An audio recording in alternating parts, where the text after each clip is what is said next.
ሰላም ጤና ይስጥልን የፕሮግራማችን ተከታታዮች ይህ በሰላም ካቶሊክ ቴሌቪዥን ጣቢያ እየተሰናዳ የሚቀርብላችሁ አውደ ቤተሰብ የተሰኘው ሳምንታዊ ፕሮግራማችን ነው። የፕሮግራም ክፍላችን ለቤተሰብ ህይወት የሚስማሙ የተለያዩ ፕሮግራሞችን እያሰናዳ ሁልጊዜም ወደ እናንተ ወደ አድማጭ ተመልካቾቹ ይዞላችሁ ይቀርባል።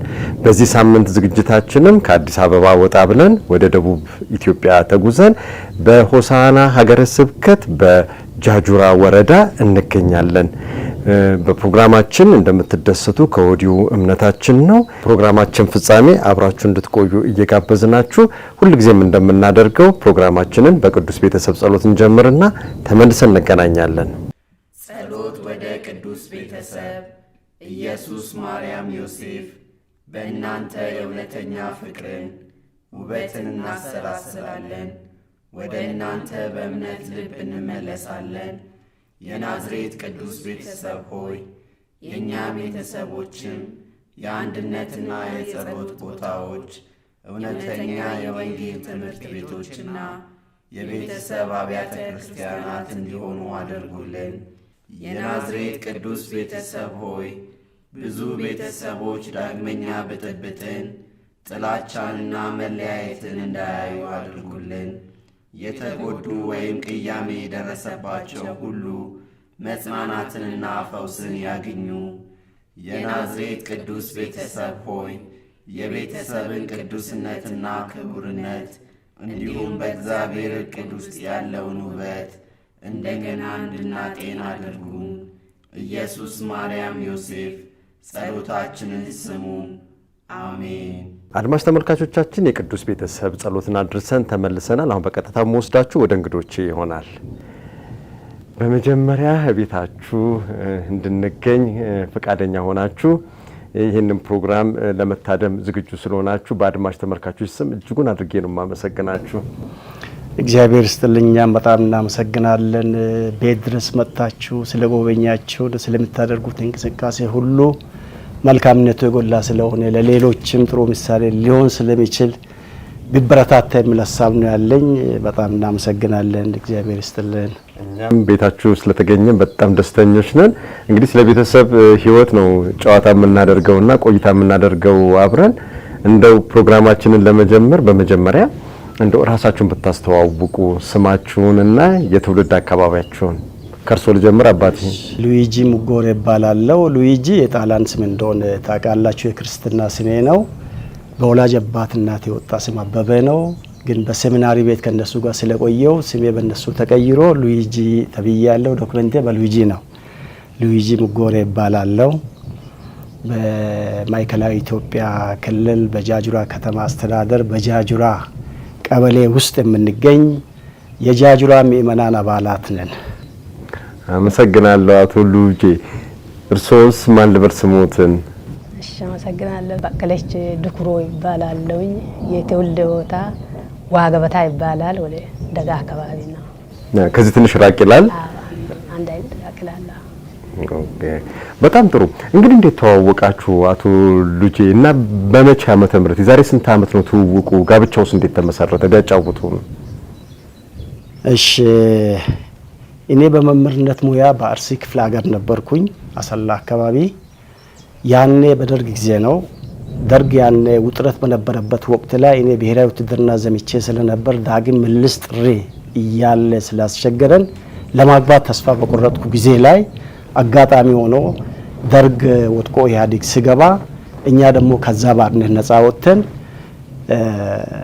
ከእንግዲህ ትዳር ቢመሰርት ምንም ከፋይ ነገር አይኖርም በማለት ወደ ትዳር ዓለም ለመግባት አሰብኩ፣ ወሰንኩ። ይጸልይም ነበር ደግሞ የሚሆነኝን እግዚአብሔር እንዲሰጠኝ ይጸልይም ነበር። ጸሎት ደግሞ ከምንም በላይ አጋዥ ነው፣ ቁልፍ ነው። የምርክክ ውጤት ዋጋ አለው። ከዚህም በተነሳ ይጸልይ ነበር። አመቱን ትምህርት ቤት ዘግተን 83 ዓመተ ምህረት 1983 ዓመተ ምህረት ወደ ቤተሰቦቼ መጣው። እዚህ ስመጣ ወንድሜ ያለ የኔ ታናሽ ወንድም ከዚህ አካባቢ ሌሎች ልጆችም አሉ። ይሄ ዛሬ ባለቤቴ የምትሆን በቀለች የነርሱ ክላስሜት ተማሪ ነበረች። ሰው በባህሪ ይወደዳልም ይጠላልም። እንግዲህ እሷን በባህሪዋ ወደዷትና የሆነ እቅድ አዘጋጅቶ ነበር ጠበቁት። የኔ ወንድም የኔ ወንድምና ሌሎች ልጆችም አሉ ከዚህ አካባቢ አብሮ ሃይ ስኩል ሊማሩ የነበሩበት እና እሷን በቁም ነገር አስበው ወንድሜ ቀጥታ ጠየቃት። እኔ አንቺን በጣም እወድሻለሁ፣ ወንድሜ እንዲህ አይነት ስራ አለው፣ መምህር ነው፣ ለረፍት ይመጣል፣ እንደው ብትተዋወቁ የሚል ሀሳብ አመጣ። ይህን መሰረት በማድረግ ነው ትውውቃችን። ይህን መሰረት በማድረግ ነው መጣው። ክረምት እንደመጣው አጀንዳውን ነገረኝ። በውስጤ ለማግባት ፍላጎትና ውሳኔ ስለነበር አልተደረደርኩም። እሺ እንተዋወቅ አሳየኝ አልኩ። ቤቷ ድረስ ሄዶ ቀጠሮ አስይዞ መጣ። ወንድሜን ይዤ ሊመጣ ነው ብሎ ሄዶ ቀጠሮ አስይዞ መጣ። በቀጠሮ ቀን ለ3 ሆነን ሄድን። ቤታቸው ሻይ ቡና ተብለን ተጋብዘን ተያየን። ትንሽ ልጆቹ ጆሮ እንዲሰጡን አድርገን ሁለታችን ብቻ አንድ ጎጆ ውስጥ ቁጭ ብለን ተወያየን፣ ተነጋገርን። ስንነጋገር አንድ ትንሽ ቻሌንጅ ሊሆን የፈጠረው ነገር ምንድነው? እሷ የቃለ ሕይወት እምነት ተከታይ ናት፣ እኔ ካቶሊክ ነኝ። የሃይማኖት ጉዳይ ምን ያመጣ ልዩነት እያመጣ ይሄንን እንቶ ግደላችሁ ይሄንን እንቶ ዋናው ነገር እግዚአብሔር አብ መሆኑን ወልድ ኢየሱስ ክርስቶስ አዳኛችን መሆኑን መንፈስ ቅዱስ አጽናኛችን መሆኑን ማመን እንጂ የቤተክርስቲያን ልዩነት በእኔና በአንቺ መካከል ልዩነት ምንም አይፈጥርም። ዋናው የኔና አንቺ ፍቅር ነው። አንድ መሆኑን ከፈለግሽ እኔም ከፈለኩ አንድነታችን ላይ እንሂድ እንጂ የሃይማኖት ልዩነት ችግር አይፈጥርም ማለት ተስማማን። በዚህ ሐሳብ ከተስማማን በኋላ አንድ ዶዮገና የምትባል ከተማ አለች። ከነሱ ማዶ 1 ሰዓት ተኩል ላይ የሚፈጅ ወደዛሽ ከተማ ተቀጣጠርና እዛ ተገናኘን። ተገናኝተን ምንድነው የወሰድኩት እርምጃ መመላለሱ ብዙ እንደማያስፈልግ ነገርኳት። ክረምት ነው፣ ቶሎ መመለሻ ነን፣ አብረን መሄድ ነው ያለብን። ወደ ምን ውሳኔ ላይ ተስማማን። በቃ እንደ ለአመታት ያህል የቆየ ሰው ያህል ተግባባንኛ። ያ የኔ ኃይል አይደለም የእግዚአብሔር እጅ ሆነው ነው። የኔና እሷን አንድ መሆንን ያቀደው እግዚአብሔር ያሳካ ጉዳይ እንጂ ወይ በኔ ፍቅር አሸንፌ ወይ በሷ ፍቅር ተሸንፌ እንደዛ አይደለም። እውነቱ የሩት አምላክ በመካከላችን ላይ ስለሆነ ቶሎ አንድ እንድንሆን አደረገ። ያለውን የጊዜውንም ጥበት ተሻምተን አንድ ሆነን በጣም ጥሩ። ወደዛ እመጣለሁ። ከዛ በኋላ ወዳለው እንዴት ጋብቻው እንደተፈጸመ ወይዘሮ በቀለች ወደርሱ ልምጣና እንዴት ነው የተዋወቁትና የእሳቸው ወንድም እንግዲህ ነው ትውውቁን የፈጠረው ድልድይ የሆነው ማለት ነው። ከወንድማቸው ጋር በፊት ይተዋወቁ ነበረ። ከዛ በኋላ እንዴት ነው ጥያቄውን እሺ ብሎ የተቀበሉት? እስቲ ቢያጫውቱ። አይ ከወንድምየው ጋር አንድ ክላስ ነበር የምንማረው ሃይ ስኩል ላይ።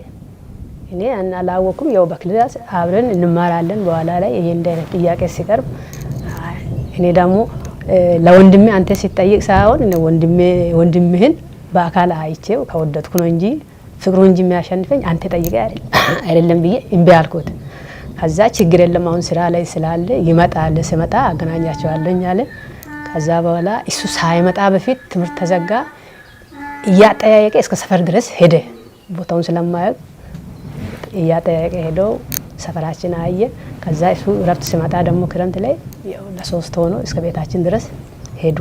ከዛ ብዙ ተነጋገርን። ከዛ በኋላ ደግሞ አቅራቢያ የሆነች ከተማ አለች ዶዮገና፣ እዛ እንገናኝ ተባባልን። ያው በያዝነው ቀጥሮ ሄድን። በዛ እንግዲህ አንድ ሆነን። ወይዘሮ በቀለች በጣም ነው የማመሰግነው። አሁን ወደ አቶ ሉጄ እመጣለሁ።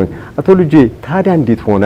እንደነገሩኝ ከሆነ እንግዲህ ሁለታችሁም ከተለያየ ሃይማኖት ነው። ያው እርሶ ካቶሊክ ነው፣ እሳቸው ደግሞ ከቃለ ሕይወት ናቸውና ይሄ ነገር እንዴት ሆኖ ቀጠለ? እስቲ ያጫውቱን። አዎ እሷን ይዘን እንደገባን ቀጥታ ቤት አላመጣንም። ምክንያቱም ተክሊል ሊፈጸም ይገባል፣ ትምህርት ልታገኝ ይገባታል፣ የተክሊል ትምህርት። ያ ደግሞ ለቤተክርስቲያናችን ዋናው መርሆ ስለሆነ ታላቅ ኢቴ ያለች ከዚህ 40 ደቂቃ ወደ ሚያስከድ አካባቢ ሾንቆላ ጥግ ላይ እሷ ቤት ወሰድና እዛ አስቀመጥናት። እዛ ካስቀመጥን በኋላ ለካህኑ ለቆሞሱ አባ ካሲያኖ የሚባሉ ጣሊያናዊ ዜጋ ነበሩ ያኔ። ለሳቸው እጄ ነገርኩ። ካቴክስት መደቡ። ቀጥታ ካቴክስት መድበው ካቴክስት በሳምንት 3 ቀን እየተመላለሰ ያስተምራታል። እኔ አስቀድሞውኑ የቤት ሰው ስለሆንኩኝ የሷን እንትን የመለወጥ አይዲያ የመለወጥ ነገር ነው የተሰራበት። በፊት አሁን ከአንድ ለሃይማኖት ተቋም ወደ ለሃይማኖት ተቋም ሲመጣ የዶክትሪን ነገር ትንሽ ፍላክቹዌሽን መፍጠሩ አይቀርም። ከዚህ የተነሳ እሷን ለማስተማር ስሉ በሳምንት 3 ቀን እየተመላለሰ ሲያስተምር ቆየ። ከዛ የትምህርት ጊዜ ካለቀ በኋላ ሁለታችን ደግሞ አንድ አድርገው ስለ ተክሊሉ ህይወት ስለ ጋራ ኑሮ መመስረት አብሮ አንድ ላይ አስተማሩን። ያን ትምህርት ከጨረስን በኋላ ነው ወደ ተክሊል የተመጣው። ቀጥታ ከዛ ቤት አንስቶ ቤተክርስቲያን ነው ሄደችው። እኔም ከዚህ ተነስቼ ወደ ቤተክርስቲያን ሄድኩኝ። እዛ ተገናኘን። ቃል ኪዳን ስነ ስርዓት ተፈጸመ። ወደ ቤቴ ይዤ ገባሁ። ስለዚህ እሳቸውም ካቶሊክ ሆኑ ማለት ነው። ወይዘሮ በቀለች በጣም የሚገርመው የእርሶ ቤተሰብ ወንድሞት እህቶት ለእርሶ ቤተሰብ መመስረት መቼስ ትልቅ አስተዋጽኦ ያደረጉትና በጣም ጥሩ ወንድማማችነትና እህቶትም ያደረገችው አስተዋጽኦ በጣም የሚገርም ነው። በጣም ደስ የሚል ቤተሰብ ነው። ወይዘሮ በቀለች ወደ እርሶ ልምጣ። ታዲያ ይሄ ጋብቻ ሲፈጸም እርሶም እንግዲህ ካቶሊክ ሆነው እንግዲህ ጋብቻው ተፈጽሞ በዚህ አይነት ሁኔታ ቀጠለ። እንዴት ይህንን ነገር ሊቀበሉት ቻሉት? ምንም ብዙ አስቸገሮትም? ከቤተሰብ አካባቢ በኋላ ትዳሮት ላይ ምንም ያመጣው ነገር የለም? ብዙም አላስቸገረኝም። ያው አምኜ ስለገባበት ብዙም አልተቸገርኩኝም። ስለዚህ ብዙም አልተቸገሩም። በደስታ ከዛ ወደ ተክሊሉ ነው የገቡት። ስለዚህ ተክሊሉ እንዴት ነበረ? ከርሱ ይቀጥሉልኝ በዛው። ተክሊሉ እንዴት ሆነ? ጥሩ ነው እንግዲህ ጥሩ ነው። ተክሊል ያስታውሳሉ? የዛን ጊዜ እነማን ካህናት ነበሩ? አባ ካሲያኖ፣ አባ ወልደ መስቀል ዶሎሮ ረዳት ካህን ነበሩ። ትክክል። ቤተሰቦትም ተገኙ የዛን ጊዜ ሰርጎት ላይ? አልተገኙም። ገና በኋላ ሽምግልና ታይዞ ቆይቶ ነው እንትን አሉት። ኦኬ። ከዛ ቤተሰቡ መቀላቀል የጀመረው ቆይቶ ነው፣ ቀስ እያለ ማለት ነው። አሁን ግን ያ ሁሉ ተስተካክሎ ግን ከቤተሰቦቻችሁ ጋር ጥሩ ግንኙነት ነው ያለው? አዎ፣ በጣም ደስ የሚል ይወጣል። በጣም ጥሩ። ወደ እርሶ ልምጣ አቶ ልጄና እንግዲህ ከዛ ጋብቻውም ሆነ ትንሽ ስለሱ የሚያጫውቱኛል።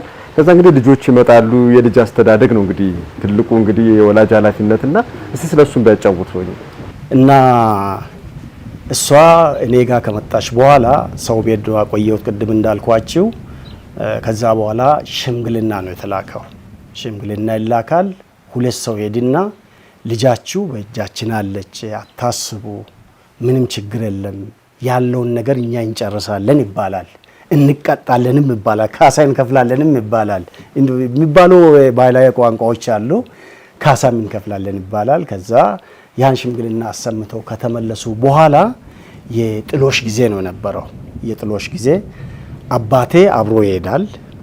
ሌሎች ሽማግሌዎች ጨምረው ለ8 ሆኖ ይሄዱና ጥሎሹን ሰጥተው ይመጣሉ። እንግዲህ ሽምግልና ከተላከ በኋላ ሌላ ችግር አይፈጥርም። ዋናው አለመግባባትም የሚፈጠር እንኳን ቢሆን በሽምግልና ላይ ነው የሚታወቀው። በእኛ ላይ ግን ምንም ችግር አልነበረም። ኦልሬዲ የእሷንን ፍቅር አንድ መሆን ለሌሎች ምንም እንትን ያለ ነገር የለም። በቃ እሷ ወዳ ከሄደች ምንም ማድረግ አይቻልም። እኔም ወድጄ ከገባው ምንም ማድረግ አይቻልም። ይህ ደግሞ የሁለት ሰው ትውውቅና ፍቅር መተሳሰር ወደፊት ለምናራምዳቸው ነገሮች ሁሉ በጣም መሰረት ነው የሚሆኑት። ከዚህ የተነሳ ሽምግልና ተላከ። ከዛ ተመለሱ። የመልስ ጊዜ ሳይደርስ እንግዲህ መልስ ሽምግልና ሄዶ ጥሎሽ ከተሰጠ በኋላ መልስ ፕሮግራም ነው የሚጠበቀው። ቤተሰቦቿ ይጠሩናል፣ እሷንም ይዘን እንሄዳለን። በርከት ያለ ሰው ነው የሚሄደውም። ደግሞ ያ ሳይሆን በፊት የኔ መሄጃ ጊዜ ደረሰ። አመት በዓልም ገባ። መስቀል አለ። የኛ ሀገር መስቀል ደግሞ ሞቅ ደመቅ ያለ ነው፣ ይደገሳል። ከዚህ የተነሳ ሁለት ነገር አንድ ላይ ሊደራረብ አይቻልምና ጊዜ ይሰጠን ብለን ጠየቅን። ጊዜ ተሰጠን። በጋ ላይ ወይም መጪ ክረምት ላይ ስንመለስ ወደ ሙሉ ሀሳብ ላይ ተደርሶ ሄድን። ይዣት ሄድኩ። ያ ሁሉ ሲደረግ በስምምነት ነው። ምንም አምባጓሮ የለም፣ ንትርክ የለም። በስምምነት ነው። ይዣት ሄድኩ። ከሄድን በኋላ እዛ ደጋማ ነው አካባቢው፣ መልመድ አልቻለችም። ያው ከቤትም ወጥታ ስለማታቅ የበኩር ልጃቸውም ስለሆነች ያስተዳደጓም ትንሽ ሞልቀቅ ያለ ስለነበር መቋቋም አልቻለ። አሁን ቤት ሰርቶ ለማደር በጣም ከባድ ነው። አሁን እናት አብስላ ነው የምትመግበው እሷን ማለት ነው። እዛ ሄዳ ግን በራሷ ሰርታ እኔንም መግባኝ ነው የምትኖረው። ያ ነገር ከበዳት በጣም። ከሚገርማችሁ ውሃ በአቅራቢያ ስለሌለ በእንስራ ተሸክሞ ነው የሚያመጡት። ያ ሁሉ በጣም ቻሌንጅ ሆነባት። ልትቋቋም አልቻለችም። ልጅ እግርም ነበረች ደግሞ ያለ ልጅ እግርም ነበረች። በቃ የግድ ወደ ቤት ይዤ መጣሁ። እዚህ ቤተሰብ አምጥቼ ማምጣቷን ማሰማት ስላለብን አሰማን ግድ ነውና ወደ እሷ ቤተሰብ መጡ። ሲመጡ ጊዜ አሁን የሷ የታመመ ሰው ክሳት ይኖራል፣ ድካም ይኖራል፣ ሰውነት መጎዳት ይኖራል። አይተው በጣም አዘኑ። በቃ እኔ ይዤ ሄዳለሁ ልጄን በእጄ ያቆያለሁ ብሎ ይዞ ሄዱ። ሄደው እዛ ቆይታ አገግማ ዳና ከሆነች በኋላ እኔ ደግሞ ሄጄ ስራ ጨርሼ ክረምቱን ተመለስኩ። ከዛ በኋላ እሷ መጣች፣ ዳና ሆናለች። መጣች። ያንኑ ክረምት መልስ ፕሮግራም ተደረገ። መልስ ፕሮግራም ተደርጎ ከዚህ ባጀብ ሄድን። በአዳር ነው ሄድነው፣ ውሎ ገባ ሳይሆን አዳር ነው። አዳር ሄድን። ይታረዳል፣ ይደገሳል፣ ጠጅ ይጣላል፣ ጠላ ይጠመቃል። ክትፎ ላይ ቅቤ በብርጭቆ ነው የሚጨለፈው። ያ ሁሉ ተደርጎ ከዛም በኋላ የሚሰጥ ቃል ለኔ ፈረስ ይሰጣል፣ ላም በሬ ይሰጣል። ያ ሁሉ ተሰጥቶን ያን ይዘን መጣን። አድረን በማግስቱ ማለት ነው። ከዛ በኋላ ንብረቱን ይዙ ትተነድን። ምክንያቱም እዛ አገር ድረስ ጭኖ መሄዱ ከባድ ነው። አሁን ያኔ እኔ ይዘን ሄድነው ትንሽ ነገር ነው፣ ትሪ ምናምን ድስት ነገር ለኔ የተሰጠኝ ሱፍ ልብስ ነበር። ያን ይዘን ሄድን። ሌላው ይዘን ሄድን። ከዛ በኋላ የመጀመሪያ በኩል ልጃችን በ1985 ዓመተ ምህረት የኪዳነ ምህረት ዕለት ተወለደች። የበኩል ልጄ ወይዘሮ በቀለች እንግዲህ ትዳር ብለው ትዳሮትን አክብረው ከዚህ ከሚኖሩበት አካባቢ ተነስተው ወደ አርሲ ሄዱና ቅድም የነገሩንን ነገሮች ሁሉ አሳልፈዋልና መቼስ ከባድም ቢሆንም ግን ተወጥተውት እዚህ ደርሰዋልና እንዴት ነበር መጀመሪያው አካባቢና እንዴት ነው ይሄን ሁሉ ተሻግረው አሁን እንደዚህ ትልቅ ቤተሰብ ያፈሩትና ስንት ልጆችስ አፍርተዋል ከዚህ ትዳር? ጥሩ ነው። በእርግጥ ከዚህ አካባቢ ወጥቼ አላቅም። ከተወለድኩበት አካባቢ ወጣ ብዬ አይቼ አላቅም። ወደዛ ሲሄድ በጣም ነው ከበደኝ። ቆራ ነው፣ በጣም ይቀዘቅዛል። ያንን ቅዝቅዛት አልቻልኩም። ይህን ሁሉ አልተስማማኝም ነበር። እዚህ እኔ የለመድኩት የእንሰት ቂጣ እንጀራ የጤፍ ነው የለመድኩት። እዛ ግን የስንዴ እንጀራ ማለት የገብስ እንጀራ ነው የሚባለው። አይስማማኝም ነበር። በዛ ሁሉ ሲሰቃ የጋጣሚ አመመኝ። ቅድም እሱ ብሎታል። ሆስፒታል ወሰደ። ከዛም እስከ ቤተሰብ ድረስ አመጣ። ቤተሰቦቼ መጥተው ወሰዱ። ያን ሁሉ ተሻግሬ ከመልስ በኋላ ደግሞ እዚህ መጣው። እንዳለም ያው 1985 ላይ የመጀመሪያ ልጄን ወለድኩኝ። ሁሉም ነገር በትዕግስት ማሳለፍ ነው። ግን ውጣ ውረዶቹ አሉ። በዛ ማለት ውጣ ውረድ ይኖራል፣ አንዳንድ ችግሮች ይኖራሉ። ግን በትዕግስት አሳልፌ እዚህ ደርሻለሁ። እግዚአብሔር ይመስገን። አሁን የስምንት ልጆች እናት ነኝ። የስምንት ልጆች እናት ነው። ይሄ ሁሉ ፖስቴሩ እዚህ አለ ተደጥፎ ቤተሰብ በጣም ትልቅ ቤተሰብ ነው። እንግዲህ ይሄን ሁሉ ውጣ ውረድ በትዕግስት አሳልፈው የስምንት ልጆች ወላጆች ናችሁና በጣም ደስ የሚል ታሪክ ነው ያላችሁ። እንግዲህ ስምንት ልጆችን ማሳደግ ቀላል ነገር አይደለምና ወይዘሮ በቀለች አሁንም ወደ እርሶ ነው የምመጣውና የእርሶ ኃላፊነት ምን ነበረ? እሳቸው እንግዲህ አስተማሪ ናቸው።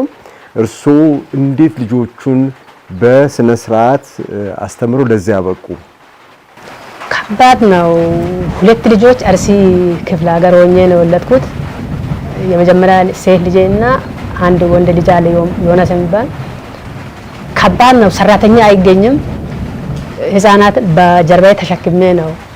ህፃኑን እንጂ በደረቴ እሸከማለሁ። እንስራ ተሸክሜ ውሃ ወደ 40 ደቂቃ አይል ይወስዳል። ከዛ ተሸክሜ ቀድቼ እመጣለሁ። ምጣድ ምጥደው ልጅ አዝዬ ነው። ቤት የሚጠርገው አልጋ ማነጣጥፈው ሁሉ ልጅ አዝዬ ነው።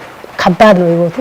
በኋላ ላይ ከዛ ተዛውረን ስንመጣ መጀመሪያ የተወለዱ ልጆች እያደጉ ሲመጡ ደግሞ እርስ በርስ መተጋገዝ መረዳዳት ትልቁ ትንሹን እያደረጉ እንደዛ አሁን እዚህ ሀገር ከመጣን በኋላ ነው።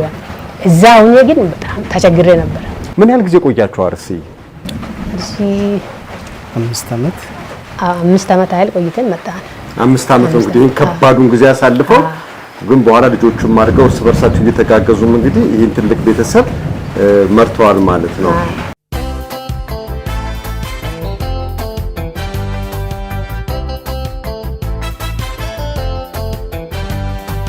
አቶ ልጄ ወደ እርሶ ልምጣና እንግዲህ ልጆችን ማሳደግ ስነ ስርዓት ማስያዝ የቤተ ክርስቲያን ህይወታቸውን ማስተካከል ይሄ ሁሉ እንዴት ተወጡት? እዛስ ቤተ ክርስቲያን ይሳተፉ ነበር? አርሲም እያሉ አርሲ እያለን ኦርቶዶክስ ቤተክርስቲያን ብቻ ነው ያለው፣ ሌላ ቤተክርስቲያን የለም። አርሲ እያለን ልጅ እኔ አንድ ያመንኩን ነገር አለ። ቅድም ብያለሁ፣ ደሞዜ 230 ነው ብያለሁ። ግን እግዚአብሔር ረድቶን በእያንዳንዱ ልጅ መወለድ ምክንያት ሌላ ማገኛቸው በረከቶች ይታያሉ። በረከት አለ። ከልጅ ጋር የሚመጣ በረከት ራሱን የቻለ በረከት አለ። ይሄንን ነው የማውቀው። እንደ ደሞዝና እንደ ኑሮማ ቢሆን ይሄን ልጅ ማሳደግ በጣም ከባድ ነው ስንል ቆየንና ወደዚህ ሀገር ተዛወርኩ። ወደ ሾኔ ባዳዋቸው አካባቢ ተዛወርኩኝ። እዛ መጥቼ አጋጣሚ ሆነ እግዚአብሔር ፈቃዱ ሆኖ መንትያ ልጆች ይወለዳሉ። አዲስ ሀገር ነው የመጣ ነው። ሁኔታ ያልተመቻቸበት ቦታ ነው። እግዚአብሔር ሆይ ነው አልኩኝ። በቃ እግዚአብሔር ሆይ አንተ እርዳን እንዳልኩ አንዲት ጀርመናዊት ሲስተር እንተዋወቃለን። እቺ ሲስተር እሷን ሁሌ በመኪና እያመላለሰች ሆስፒታል ትከታተላለች። መንትያ መሆኑ ለሷ ተነግሯታል እንጂ እኛ የምናውቀው ነገር የለም። ስትከታተል ተገላገለች። አሁን ልጆቹ ከተገላገለች በኋላ ለልጆቹ የሚሆን ወተት መደበች፣ በየወሩ መደበች። እንዲሁም ከጠዛ ሚሽን ሲስተር አግኔስ የምትባል ህንዳዊት ሲስተር ነበረች። እሷ በተከታታይ በተመሳሳይ መልኩ የተለያዩ የወተት ዘር ዱቄት የወተት ዘር እያመጣች ልብስ እያመጣች በቃ እነዚህ ልጆች መንትያ ሆኖ እንዴት እናሳድጋለን የሚል ጭንቁ የነበረው ተፈታ። ለካስ ከልጅ ጋር ራሱን የቻለ በረከት አለው። እግዚአብሔርን ማመን ብቻ ነው አልኩኝ። ይሄ ነው ውስጤ ላይ ሞላው።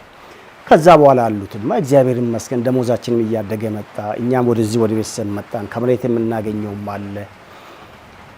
በጥሩ ሁኔታ እያደግን መጣን። ክርስትና ሁኔታቸውን እንዴት አደረጋችሁ? ክርስትና ማስነሳት አለ፣ ይሄ ሁሉ ነገር አለ አይደለ? ካቶሊክ ቤተክርስቲያን እንግዲህ እዛ የለም ነበርና ስለዚህ በኋላ ላይ ነው ማለት ነው ይሄ ሁሉ ያደረጋችሁት? የመጀመሪያ ልጃችንን እዚህ መተን ክርስትና አስነሳን። የመጀመሪያ ልጃችን ከአርሲ መተን ክረምት ለረፍት ስንመጣ አስነሳናት እንጂ ቀኑን ጠብቆ በ40 ቀን አይደለም። አዎ መተን ረፍት መተን አስነሳናት። ከዛ በኋላ ያሉትማ እዚሁ አቅራቢያ ስለሆነ እዚሁ ተነሱ። አዎ የኛው ካቶሊክ የመጀመሪያዋ ብቻ ናት ማለት ነው። ብቻ ናት ከርቀት የመጣችው። ሌሎቹን እዚሁ ነው እንትን ያልነው። ስለዚህ እንዴት ነው ታዲያ ልጆቹን እንግዲህ በዚህ ሁሉ ውጣ ውረድ ውስጥ እንግዲህ ህይወታችሁን በኋላ ላይ አሸንፋችሁ እንግዲህ ተወጣችሁታል። እንዴት ነበር የምታሳድጉት? ስነ ስርዓት ማስያዝ ላይ የቤተክርስቲያን ተሳትፏችሁስ ምን ይመስል ነበረ? አቶ ልጅ ይቀጥሉልኝ። እሺ እግዚአብሔር ይመስገን ልጅ እንደ እግዚአብሔር ፈቃድ መልካም ሆኖ ሲወለድ ለወላጅ ብዙ ጭንቅ የለም። ታዛዦች ናቸው ልጆቼ፣ ታዛዦች ናቸው። ቤተክርስቲያን ይወዳሉ፣ ያገለግላሉ። እኔም ያው በቤተክርስቲያን ስር ነው የኖርኩት ከልጅነቴ ጀምሮ። ከቤተክርስቲያን አራኩኝም። የአገልግሎት ዘርፍም ተሰጥቶኝ እየሰራው ነበር፣ እያገለገልኩ ነበር። የሚያገለግሉት እኔ ከልጅነቴ ጀምሮ የማርያም ሰራዊት ተብለን የአልተሪ ዙሪያ ዲያቆን ሆኜ ያገለግል ነበር በፊት ከ1964 ዓ.ም እስከ 68 ልጅ ሆኜ እስከ 6ኛ ክፍል ዲያቆን ሆኜ ሳገለግል ቆየውና ቆሞሳችን አባ ዳዊት የሚባሉ ነበሩ። ጣሊያናዊ ዜጋ ናቸው። ሴሚናሪ ቤት ወስዳለሁ አሉኝ። እሺ አልኩኝ። ወሰዱኝ። ዱቦ ወላይታ ዱቦ ወሰዱኝ ካፑቺን ቤት 69 እዛ ገባን። ከ69 እስከ 76 ድረስ ሴሚናሪ ቤት ቆየው። መገናሴን ለመጀመሪያ ጊዜ ከፍተን የገባ ነው እኛ ነበር። ኖፍሲያቶ የመጀመሪያ ማለት ላይ ተቀበልኩት እዛ ነው። እዛ ድረስ ሄድን። ከዛ በኋላ ወጣው። ትንሽ ችግር ነበር ቤት አካባቢ። የልጅ ጥረት አለ ለወላጆቻችን። አባቴና እናቴ 2 ወንድና 2 ሴት ልጆች ብቻ ናቸው ያሉት። እኔ የበኩር ልጅ ነኝ ለሳቸው እንግዲህ ለአባቴ ማለት ነው። ልጄ ጥሎ እዛ ገዳም ከገባ በቃ ሊመድን ነውና እኔ ሌላ ሚስት አግብቼ መውለድ አለብኝ የሚል ችግር መጣ ቤት ውስጥ። ያንን ለማግባባት ሲል ጥዬ ተመለስኩ። ቤተሰቤን ላግባብዬ መጥቼ እንደመጣው ሌላ ችግር የገጠመኝ ምንድነው? ማንም ተማሪ 12ኛ ክፍል የጨረሰ ብሔራዊ ውትድርና ሳይዘምት አገልግሎቱን ሳይወጣ ስራ ይዝም ተብሎ አዋጅ ወጣ። 76 አዲስ አበባ አጎቴ ጋር ሄጄ ሳለሁ ተያዝኩ። ብሔራዊ ውትድርና ተያዙ፣ ተወሰድኩ። ከመንገድ ላይ ማለት ነው። አዎ ሁርሶ ገባው። ሁርሶ ግዳጄን እዛችሁ ማዕከል ላይ ጨረሱ። እግዚአብሔር ይመስገን አለቃ ጥሩ አለቃ አጋጥሞኝ ከቢሮ ሳልወጣ ትኩስ እንጀራ እየበላው 3 ዓመት ተኩሌን ጨርሼ ተመለስኩ። ወደ ተቋም ገባው። መምህርነት ሙያ ላይ ገባው። ናዝሬት አዳማ ቲቲአይ ነበር ያኔ። እዛ ተማርኩ። ዓመቱን ጨርሼ ወደ አርሲ ተመደብኩ። እዛ 9 ዓመት ከቆየው በኋላ ወደ አገሬ ተመለስኩ። ልክ እንደመጣው አባ በላይነ ተክለማርያም የሚባሉ ቆሞስ ነበሩ እዚህ። አንተዋወቅም በፊት እንዱ አየኝና አንተ ሰው አሉኝ። አቤት አልኩኝ። ና እስኪ ያሉ ሄድኩ። ቤተክርስቲያን ላይ ቢታገለግል ደስ ይለኛል አሉ። እሺ ዘርፍ ከሰጡኝ እኔም ደስ ይለኛል አልኩኝ። ምን ላይ ማገልገል ትፈልጋለህ አሉ። እኔ በመዘምራን ኳየር ውስጥ ገብቼ ባገለግል አልኩ። እሺ አሉ። ማገለግለው አልኩኝ። መዘምራን አልጠፋም። እዚህም የመሰረት ነው እኔ ራሴ ነኝ የመሰረትኩት። ያ ተደራጅቶ ሰፍቷል። በፊትም እጄ ያለ። አሁን ግን ካሴት ማውጣት ነው የምንፈልገው። ውስን ልጆች መርጦ ሰጡኛል። መዝሙር አሰለጥናቸዋለሁ፣ ካሴት እናሳትማለን። እሺ አሉ።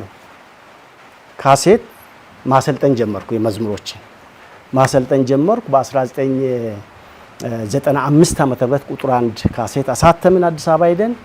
ሁለተኛ ካሴት ደግሞ በ1999 ዓመተ ምህረት ለ50ኛ ዓመት ኢዮቤልዩ በዓል ለቅዱሳን ጴጥሮስ ጳውሎስ ቤተክርስቲያን መመስረት 50ኛ ዓመት ኢዮቤልዩ በዓል ለማክበር ያንን ካሴት አሳተምን። ሁለተኛ ካሴትን። ሶስተኛ ደግሞ በ2003 ላይ ሶስተኛ ቁጥር አሳተምን።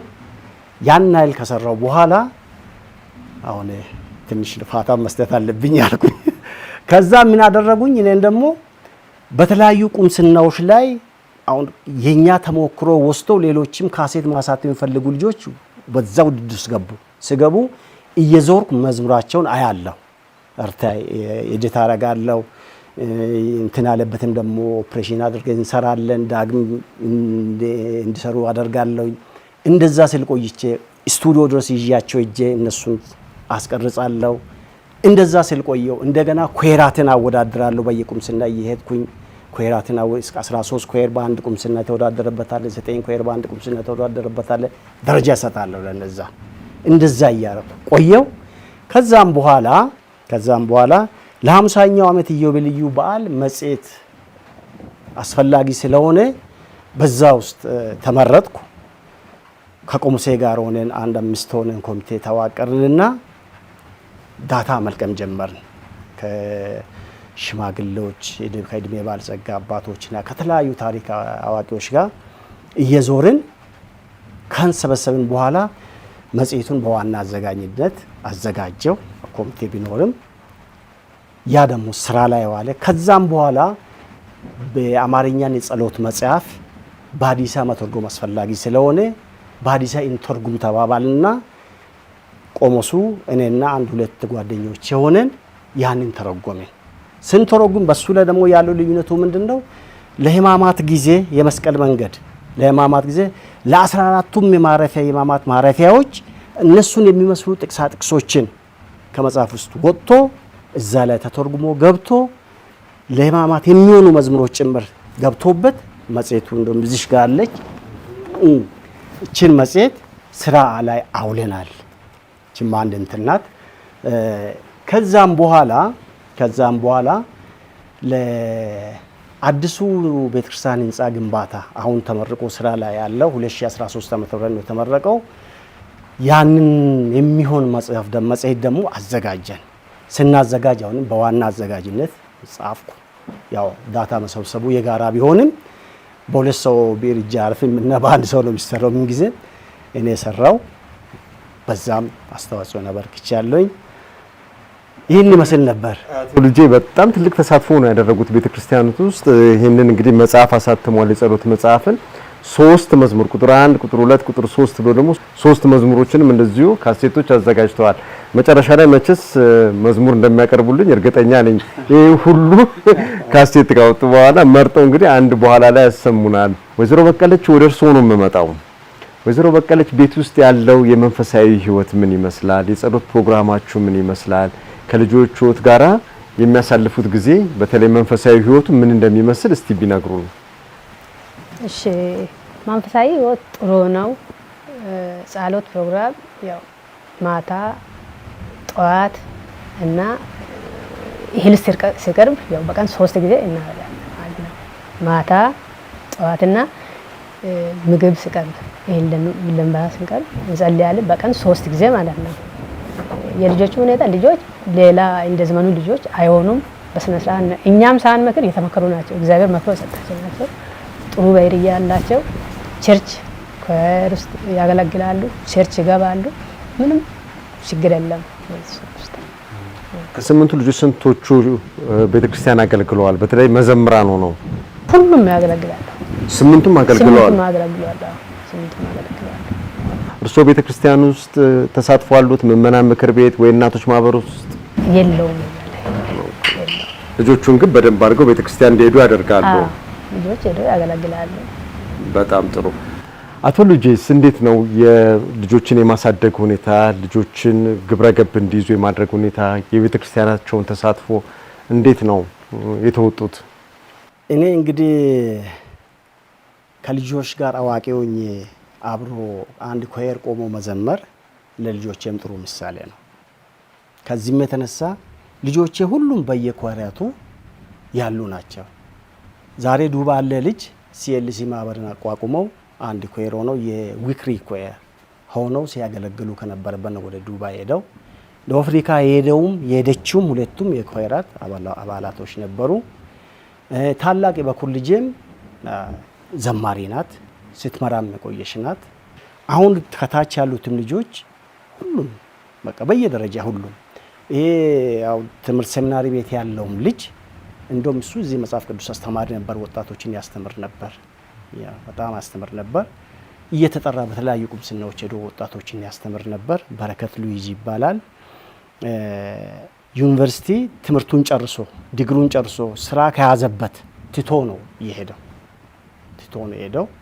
በቃ ወስኗል። እሺ አንተ ውሳኔ ከሆነ ሂድ ነው ያልነው። አልተቃወምነውም፣ ግን መርምር ብዬዋለሁ። መርምር፣ ራስን መርምር። ደርሶ መመለስ ሳይሆን ደርሶ የሚዘልቅበት መሆን አለበት። ተሞክሮ ነው የገባው።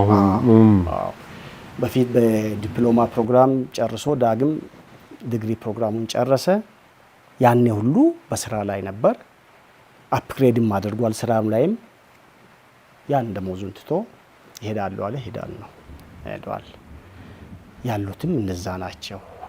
ሁሉም በተቻላቸው ሰው መቼም ሁሉ ብርቱ ላይሆን ይችላል። የአቅሙን ኃይል ግን መስመር ላይ ከገባ ሰው አለ ማለት ይቻላል። የአቅሙን ኃይል ፍላጎታቸው በዛ ላይ ነው ስላለ ደስ ይለኛል። ቅድም ብያለሁኝ በተፈጥሮ ልጆቼ ከወላጆቻችንም ባህሪ ይሁን አናቅም፣ የከኛም ባህሪ ይሁን አናቅም፣ ጥሩ መልካም ስነ ምግባር ነው ያላቸው። የከሌ ልጅ እንዲያደረገ ተብሎ አማላጅ መጥቶ አቅም ጥሩ ክርስትና ህይወት አላቸው። ያገለግላሉ፣ ቤተክርስቲያን ይመላለሳሉ፣ አልባለ ቦታ ላይ አይውሉም። ይሄ ነው እንግዲህ እርሱም እንደነገሩኝም ከወጣቶች ጋር ነው እንግዲህ ቆሞ የሚዘምሩትና ይሄም ትልቅ ተምሳሌት መሆኑ ለልጆቹና ይሄም ቀላል አይደለምና ልጆቻችሁ ለዚህ ነው እንግዲህ መስመር ይዘው እንዲህ ትልቅ ቦታ ላይ የደረሱት። የመጨረሻ ጥያቄ የሚሆነው ምንድነው፣ እንደዚህ ግጭት ተከስቶ ያውቃል ወይስ ደግሞ ችግራችሁ እንዴት ነው የምትፈቱት? አለመግባባት ሲከሰት የጎላ ችግር ተፈጥሮ አይተናናቀም። እንደው ትንሽ እንደው በምላስ አለመግባባት እንኳን ቢኖር በመቻቻል ነው የምናልፈው። ተቻችሎ መኖር ነው። የጎላ ችግር ሰው የሚያሰባስብ ወይም ንትርክ የሚያጣላ የሚያደባድብ ችግር እኛ ሳምተንም አይተንም አናቀም። ቤታችን ውስጥም የለም። አይደለም እነሱ ልጆቻችንን በዚህ መልኩ ቀጥተናቸው አናቀም። ስለዚህ ገርፋችሁ አታውቁም ልጆች? በፍጹም እውነት ነው። በምክር ብቻ ነው። በቃ እንዲህ እንግባባለን። አድርግ ያደርጋል፣ አታድርግ አደርግ፣ በቃ ተመለስ ይመለሳል። ከዚህ ያለፈ ነገር ሌላ ምን እናደርጋለን? በጣም ትልቅ ቤተሰብ ነው። በጣም ደስ የሚል ቤተሰብ ነው። እንግዲህ መጨረሻ ላይ የምጠይቃችሁ እንግዲህ አቶ ልጄ ለወይዘሮ በቀለች ያሉትን ፍቅር ቢገልጹ አክብሮት ከ1983 ጀምሮ እንግዲህ የትዳር ጓደኛዎት ናቸውና እስቲ ይህንን ቢገልጹ፣ ወይዘሮ በቀለችም እንደዚሁ ለአቶ ልጄ ያሉትን ፍቅርና አክብሮት ቢገልጹ። ከርሶ ልጀምር። አቶ ልጄ በቀለች ተሸካሚ ናት። በቃ ቀኝ ትከሻዬ ናት። ቢደክም የምታበረታታኝ፣ ባስብ ቢጨነቅ የምታጽናናኝ፣ ችግሬን እኩል ተጋርታ እንደው ችግር እንኳን ቢኖር እኩል ተጋርታ የሚቸገረኝ ብላ የራሴ ጉዳይ የምትለው ነገር የለም። በጋራ ሁሉን ነገር ተቻችለን ነው ያለ ነው እና የተገፋፋ ነው ነገር የለም። እሷም ገፍተኛ አታውቅም፣ እኔም ገፍቼ አላውቅም። በጥሩ ሁኔታ ነው ያለ ነው እና ቤት ውስጥ እኔ ብዙ ጊዜ በተለይም በአገልግሎት ዞር ያለው እነዛ 3ቱ ካሴቶች ከማውጣትም ባሻገር 1995 ከማውጣታችን በፊት 1992 ነው ጥናት የጀመርነው። ከ1292 ጀምሮ 2013 ድረስ ነው 2003 ድረስ ረጅም ዓመታት ናቸው። እኔ ቤት አልቀመጥም፣ በአገልግሎት ዞራለሁ። ኮሄዶቼን ይዤ ደግሞ በየቁምስና ዞረን እንዘምራለን። በየቁምስና ጋበዛለን። አመታዊ ኮንፈረንሶች አሉ፣ ክረምት የሚወጣ ተጋብዘን እንሄዳለን። ያኔ ቤት ያለውን ነገር ሁሉ ችላ የምታኖረኝ እሷ ናት። በጋይል የምትሰበስበው የምታሰባስበው እሷ ናት። የምታሰራው እሷ ናት። እሱ ለአገልግሎት ሄደ ብላ የራሴ ጉዳይ ብታስገባ ብታሳጭ የምትል ነገር የለም። ያን ሁሉ ተቻችለን ነው የኖር ነው። ደርሼ ቢመጣም እንኳን አሁንም ወዲያው የሚጠራበት አጋጣሚ ይኖራል። ጥዬ እወጣለሁ። ና ተመለስ አትሄድ የለም ሄድ ነው። እንደውም አንዴ የማስታውሰው በጣም ጥሩ ነገር ለአገልግሎት ውጣ፣ አንተ ለአገልግሎት ስትወጣ ለቤቴ በረከት ነው ትላለች። እኔ ይዤ የሚመጣ ነገር እኮ የለም። እንዱ ቤት ውስጥ በረከት አለ። በቃ አገልግሎት ውስጥ ነው ለታቸውን ነው ሳቸው ያሉት። አንዴ ሸለላ ነው ሌንቺቾ ለአገልግሎት ተጠራን። ክረምት ነው፣ የአዝመራ ወቅት ነው። በቃ እንትን አልኩ፣ ተጨነኩ። በዛን ጊዜ እንዴት አለ የአዝመራ ወቅት፣ ትንሽ መሬት አለችን የምናዘራ። ስጨነቅ ሄዳለች። እግረ መንገድ በዛው ደግሞ አዲስ አበባ ሄዳለሁ። ዩኒቨርሲቲ ዲግሪ ልመረቅ፣ መመረቂያ ፕሮግራም ደርሷል። በዛው ደግሞ ሊሄን ነው። ያ ሁሉ አጨናንቆኝ ሳለ ሄዳለች። ለአገልግሎት ምድ በዛው አዲስ አበባ ሄድ። አንተ ለአገልግሎት በወጣ ቁጥር ለቤቴ በረከት ነው ይዘህ የምትመጣው፣ በረከት ነውና ሄዳለች። አበረታታችኝ፣ ሄድኩ። እግዚአብሔር ይመስገን ከሰው ሁሉ እኩል ተዘርቶ አስገብተናል እና ተቃውሞ የላትም፣ ለአገልግሎትም ተቃውሞ የላትም።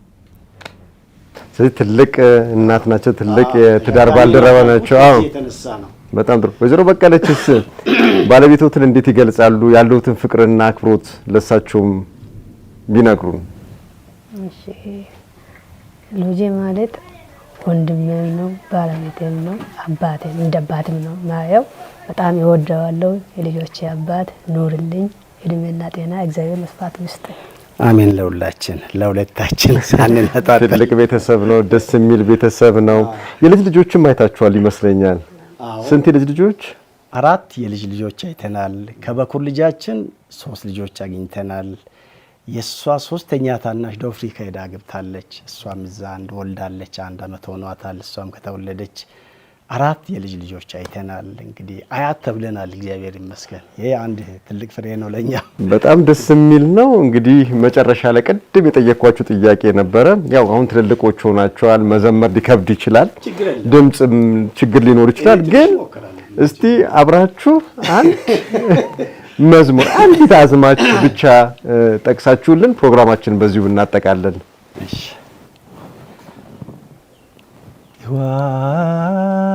ወንደምለው የምከን ተናሞኮ አወቀ ደነራ መመከን ተናሞኮ ሆገ አኮከ ይሰመምከን ተናሞኮ እቹ አካውቶ ስማከን አላቦኮ